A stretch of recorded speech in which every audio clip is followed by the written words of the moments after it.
여러분 안녕하세요. 헬로소프트의 이재우입니다. 이번 시간에는 인공지능 스크래치 학습을 위한 기초 지식을 한번 살펴보도록 할게요. 자, 우리 인공지능 모델에도 종류가 있습니다. 마치 사람의 지능을 흉내낸 컴퓨터를 뜻하는 인공지능 모델도요, 이 역사에 따라서 단계별로 발전을 해오고 있습니다.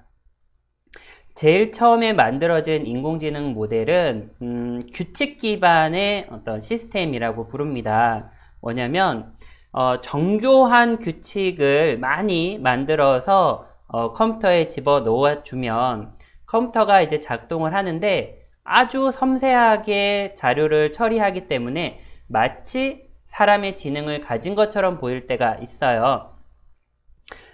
이 예시로는 우리 한글 맞춤법 검사기 중에 제일 성능이 좋다고 불리는 부산대 맞춤법 검사기나 또는 벌써 1997년도에 세계 체스 챔피언을 이겼던 IBM의 딥블루라는 컴퓨터도 있고요. 여러분들이 자주 하는 게임 속의 캐릭터들이나 몬스터들이 다 이런 규칙 기반의 인공지능을 이용해서 작동을 하고 있습니다. 그 다음에 나온 게 바로 머신러닝이에요. 컴퓨터가 데이터를 학습하게 되죠. 학습 기반의 어떤 인공지능 모델이 만들어졌는데요. 어떤 웹사이트에 들어가면 나오는 쇼핑몰의 어떤 상품 추천 광고라던가 또는 구글에서 우리가 뭔가를 검색했을 때 나오는 검색 결과의 순서라던가 우리 인공지능 스크래치에서 사용하고 있는 IBM의 왓슨 인공지능 API가 모두 머신러닝 기반의 모델입니다. 그 다음 최근에 나온 것이 바로 딥러닝이에요. 우리 알파고를 이용해서 가장 유명한 단어가 되었는데요. 데이터 전체를 인공신경망과 같은 모델을 가지고 학습을 하게 됩니다. 구글에 보면 구글 포토라고 하는 서비스에 사진을 올리면 자동으로 그 레이블이 생성이 돼요. 그래서 내가 따로 입력을 하지 않아도 고양이라고 검색하면 내가 찍은 사진 중에 고양이 사진이 나타나게 됩니다. 또는 페이스북에 보면 사진을 등록하면 그 사진 속에 있는 인물들의 얼굴을 인식해서 자동으로 이름을 달아주는 서비스도 이 딥러닝 모델을 사용한 것입니다. 그럼 여기에 어떤 차이점이 있는지 조금 더 살펴보도록 할게요. 우선 규칙 기반과 학습 기반으로 나눌 수가 있습니다. 규칙 기반은 그냥 인공지능이긴 한데 인공지능처럼 보이지만 개발자가 모든 걸 다 만들어주는 겁니다. 그래서 우리가 흔히 알고 있듯이 프로그램을 개발자가 짜서 넣어주고요. 그 프로그램에 들어가는 입력값도 같이 넣어줍니다. 그러면 컴퓨터는 단순히 입력값을 프로그램으로 처리를 해서 결과로 나타내주게 되죠. 이 규칙 기반입니다. 반면에 학습 기반은 뭐냐면 컴퓨터한테 프로그램을 개발자가 짜서 넣어주지 않습니다. 우리는 상당히 많은 양의 입력값과 그리고 그에 따른 결과값을 학습 데이터라고 해서 컴퓨터에다가 넣어줍니다. 그러면 컴퓨터가 그러한 입력 결과의 속에서 특징들이나 패턴들을 찾아서 자기가 스스로 프로그램을 만들게 되는 거죠. 그래서 규칙 기반과 학습 기반의 가장 큰 차이점은 컴퓨터가 직접 프로그램을 만드느냐 안 만드느냐가 되겠습니다. 자, 그 다음 머신러닝과 딥러닝의 차이점을 한번 보도록 할게요. 머신러닝 같은 경우에는 일정한 부분을 사람이 개입을 합니다. 그러니까 인공지능 모델이 학습을 할 때 우리가 단순히 입력값만 주는 것이 아니라 이 입력값을 어떤 정형화되어 있는 데이터로 우리가 정리를 해서 보여줘야 돼요. 그래서 어떤 자료가 어떠한 특징이 있는지 사람이 직접 그런 것들을 정리해서 컴퓨터를 학습을 시키면 그 학습된 결과를 가지고 얘가 작동을 하게 되는 거죠. 그리고 이 만약에 결과가 오류가 있다, 잘못됐다라고 했을 때 그것을 수정해 주는 것도 사람이 해주게 됩니다. 반면에 딥러닝이라고 하는 모델은 사람이 개입하는 게 정말 최소한입니다. 우리는 단순히 많은 양의 데이터만 집어넣게 돼요. 그러면 이 학습 모델이 그 속에서 특징도 찾아내고 그 다음에 그런 것들을 이제 알아서 분류를 해주고요. 그리고 결과에 따라서 결과가 잘 되는지 안 되는지도 스스로 판단을 해서 오류 수정까지 본인이 하게 됩니다. 그래서 머신러닝은 사람이 이제 좀 개입을 해서 학습을 시키는 거고, 딥러닝은 스스로 학습을 하게 시킨다고 보면 되겠습니다. 그럼 그 차이점이 분명히 발생을 하겠죠. 일단 머신러닝 같은 경우에는 장점이 바로 가성비입니다. 왜냐하면 우리가 딱 필요로 하는 특정한 목적에 맞춰서 이 학습을 시키기 때문에 학습 데이터도 많이 필요 없어요. 이미지 분류하는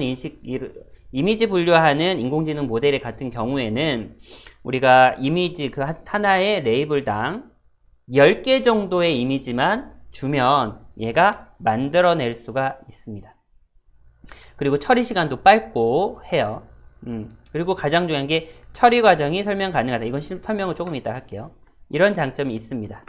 반면에 머신러닝에도 단점이 있는데 뭐냐면 학습 데이터가 아무리 많이 늘어난다고 하더라도 정확도가, 그러니까 성능이 나중에 한계에 부딪혀서 더 이상 늘어나지가 않습니다.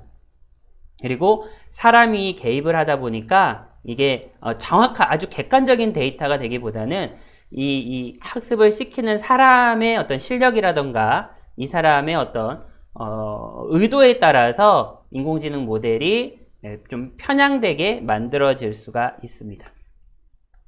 반면에 딥러닝은 우리 사람의 개입 없이 스스로 혼자서 훈련하는 그런 모델이 되겠는데요. 역시 장점은 정확도, 성능이 되겠습니다. 우리 머신러닝으로는 할 수 없었던 그러한 아주 높은 수준의 성능을 보여줄 수가 있고요. 체계화되지 않은 데이터도 처리가 되고 또 자동으로 본인 스스로 오류를 수정하기도 합니다. 반면에 단점이 있는데요. 데이터가 많이 필요해요. 우리 이미지를 분류하는 것 같은 경우에는 적어도 1400개 정도 데이터인데 기본적으로 딥러닝을 돌리기 위해서 100만 개 이상의 학습 데이터가 필요합니다. 그리고 이런 데이터가 많이 또 학습을 해야 되다 보니까 시간도 뭐 한 40시간, 몇십 시간씩 소요가 되게 되죠. 컴퓨터 사양도 어마어마하게 좋아야 되고요. 그리고 단점 중에 하나가 바로 처리 과정을 설명이 불가능하다라고 되어 있는데요. 딥러닝 같은 경우에 이 내부에 이 만들어진 알고리즘을 그걸 만든 개발자도 볼 수가 없습니다. 은닉층이라고 해서 마치 사람의 신경망을 흉내낸 듯한 이런 프로세스들이 너무나 복잡하게 들어가 있기 때문에 이걸 저희가 파악을 할 수가 없어요. 그래서 사람과 관련되어 있는 어떤 의사결정에는 인공지능 모델을 쓰기가 조금 쉽진 않습니다.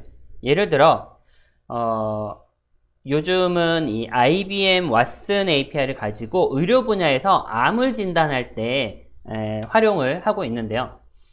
의사가 환자에게 당신 폐암일 확률이 95% 나왔습니다. 당장 수술을 해야 됩니다. 라고 얘기를 할 수가 있겠죠. 그럼 환자가 왜요? 왜 제가 폐암이죠? 이렇게 물었을 때 이 딥러닝 모델은 여기에 대해서 답변을 해줄 수가 없어요. 그냥 여러분 환자의 데이터를 넣었더니 그냥 결과값이 폐암이 몇 %라고 나온 겁니다. 라고 밖에 말을 못합니다. 왜냐면 그 내부에 이 인공지능 모델이 학습한 그 알고리즘이 우리가 들어볼 수가 없을 만큼 복잡하기 때문이에요. 반면에 머신러닝 같은 경우에는 그렇게 복잡한 알고리즘을 쓰지가 않습니다. 그래서 이 나중에 왜 나왔는지가 이렇게 표라던가 그래프로 확인이 가능합니다. 그래서 조건이 어떤 값이 입력이 됐기 때문에 어떠한 수식에 따라서 결과가 나온 거다라고 처리 과정이 설명이 가능해요. 자, 이제 머신러닝과 딥러닝의 차이점을 조금 보셨죠? 머신러닝은 사람이 어느 정도 개입을 해서 특정한 목적에 맞춰서 딱 정해진 목표를 수행하는 인공지능 모델이라고 보면 되고요. 딥러닝은 사람의 개입이 최소화가 되고 데이터를 모두 다 스스로 학습해내는 모델이다라고 보시면 되겠습니다. 자, 그래서 이번 시간에는 우리 인공지능의 종류 중에 크게 세 가지를 장단점이나 차이점을 살펴보면서 알아봤습니다. 감사합니다.